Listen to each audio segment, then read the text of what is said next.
大家好，上回说到，徐远公逃过一劫，却发现这怪物竟是10年前死去的孟义士。为了这份隔着生死的念想，徐远公心头热了一下，决定豁出去，重返阁楼。这一回，他手里不拿法器，只凭一颗真心。徐远公在客房里躺着，眼珠子瞪着房梁，心里像是有15个吊桶在那儿七上八下的。仆人送来了茶饭，可他喉咙眼儿发紧，什么也塞不进去。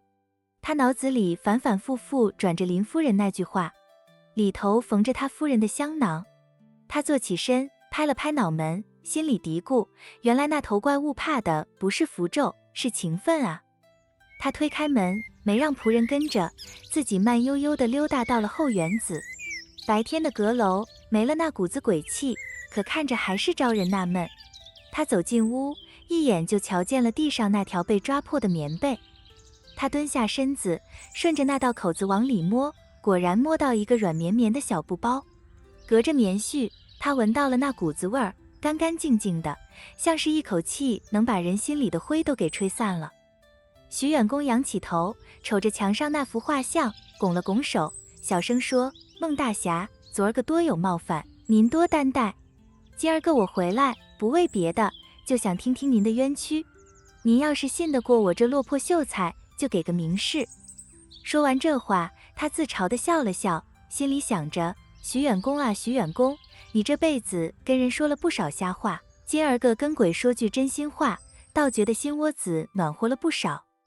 天黑得透透的，徐远公没让仆人锁门，也没点太多的蜡烛，就留了一盏豆大的灯在那儿守着。咚咚咚，打更的声音从老远的地方传过来。徐远公坐得端端正正，手里没拿那个破铜钩子，倒是一直摸着那条棉被。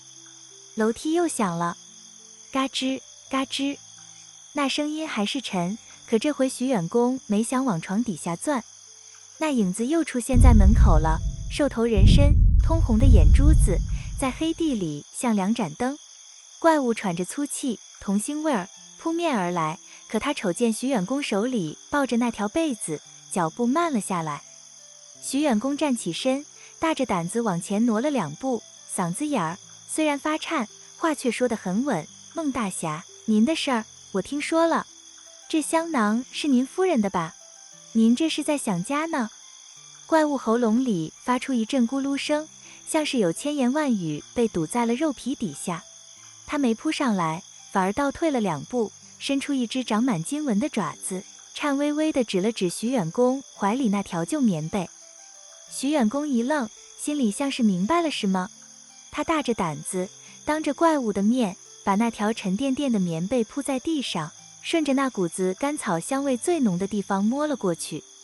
摸着摸着，指尖碰到一个硬邦邦、凉冰冰的东西，就缝在被子的夹层里。他掏出随身的小刀，轻轻割开线角，从里头取出一个油纸包，层层揭开，里头是一封泛黄的家书，死死地包裹着一块通透的玉佩。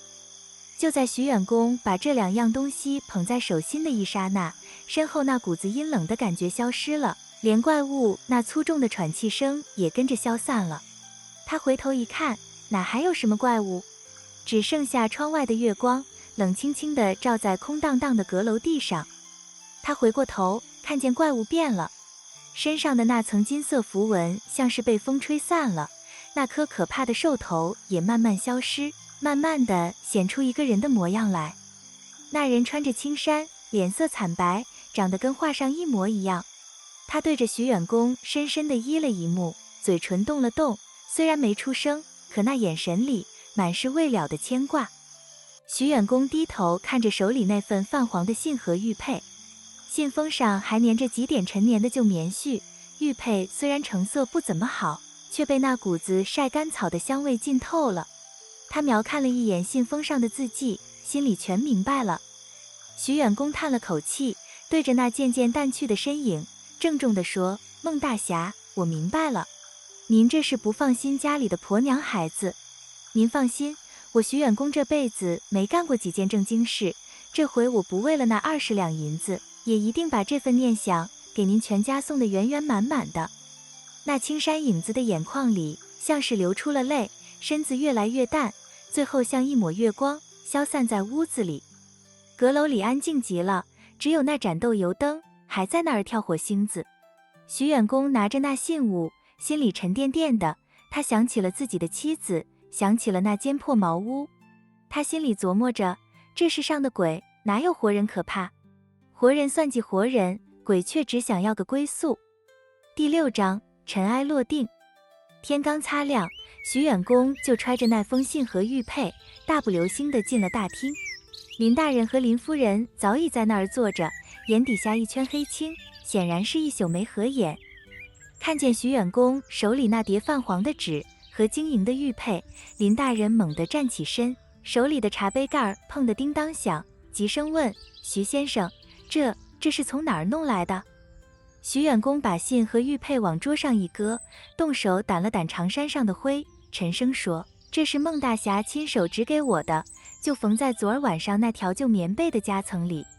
他没客气，自个儿拉过椅子坐下，接着说：林大人，您这事儿办得差了点。您老想着镇鬼，却没想过问问这鬼心里缺什么。他哪是想要您的法事，他是想家呢。林大人颤抖的手拨开纸上的几根旧棉絮，瞧见那玉佩，眼圈儿登时就红了。他拿着信的手抖得跟筛糠似的，哀叹道：是我糊涂，我只当他死得冤，怕他找我索命，却没想过他这心里头还挂念着那枚着落的妻小。林夫人凑过去，瞧着那块发黄的玉佩，眼泪刷地落了下来，哽咽着说：这玉佩我记得，孟义士临走前总摸着它。老爷，咱们得赶紧把这东西送回去。2天后，徐远公陪着林大人，带着那封信和玉佩出了城。信上只有寥寥几句家常话，和提到家的前面有棵枯了大半截、歪了脖子的老槐树。他们沿着邻县的穷山沟子里转了几天，鞋底子都磨薄了一层，才在一个叫槐花村的地界打听到那棵歪脖子树的消息。再走了2天，徐远公扶着腰，指着那村口的一间低矮破屋，嗓子眼儿发干地说：林大人，您瞧，那是不是信里说的地方？那屋子矮得连头都抬不起来，院子里晾着几块打满补丁的破布，一个40来岁的妇人正坐在树下缝衣服。林大人上前一步，深深做了个揖，嗓子发颤地问：请问大嫂，这村里可曾有位孟恒孟义士？那妇人一听这名字，浑身猛地一僵，缓缓抬起头，声音干涩得像磨砂纸，反问道：你们是从哪儿听着这个名讳的？这名字10年没人提了，他是我夫君。徐远公走上前，把那玉佩递过去，轻声说：孟夫人，这是孟大侠托我们带回来的，他在外头没给您丢脸，是个顶天立地的汉子。妇人看见那玉佩，人像是被抽了骨头，软绵绵地瘫在门槛上，嚎啕大哭起来。屋里跑出来个10几岁的小姑娘，扶着娘也跟着抹眼泪。徐远公看着林大人，林大人没多说话，只见他从怀里掏出一个厚实的红布包，趁着妇人低头抹泪的当口，轻轻地搁在石凳子旁的针线篮子里，随后拉了拉徐远公的袖子，两人就这么踩着落叶静静地走了。徐远公走在田埂上，回头望了一眼那棵歪脖子树，他瞧着这对孤儿寡母，心里像是塞了块冷冰，又像是着了把火。他想起自己家里的婆娘，想起那20两银子，心里琢磨着，这人活着求的可不就是这点念想吗？回城的路上，马车摇摇晃晃，林大人递过一个沉甸甸的红布包，眼里透着真诚说：徐先生，这50两银子您收着，这回要不是您这颗真心，我这辈子怕是都要背着这个债活下去了。徐远公接过银子，没像往常那样眉开眼笑，倒觉得手掌心沉得慌。回到家，妻子看见他平安回来，还带了这么多银子，欢喜的眼泪直流。他一边数着银子，一边张罗着说：这下好了，咱们搬去城里，你也别干这行了，咱们安安生生的开个书塾，做个正经先生。徐远公看着窗外的月亮，想起那晚阁楼上的青山影子，还有那股子晒干草的香味。他苦笑一声，心里想着，正经先生，这名头好听，可要真想当个正经人，心里得先干净了才成。徐远公看着自家婆娘那双因为操劳而粗糙的手，又回想起在槐花村看到的那个补衣裳的妇人，他拍了拍妻子的手，缓慢而有力地说：“搬家是的搬，咱找个清静的地方，可这钱咱得省着点花。以后有人来请我驱邪，我得实话实说，不能再拿鬼神的名头去唬人了。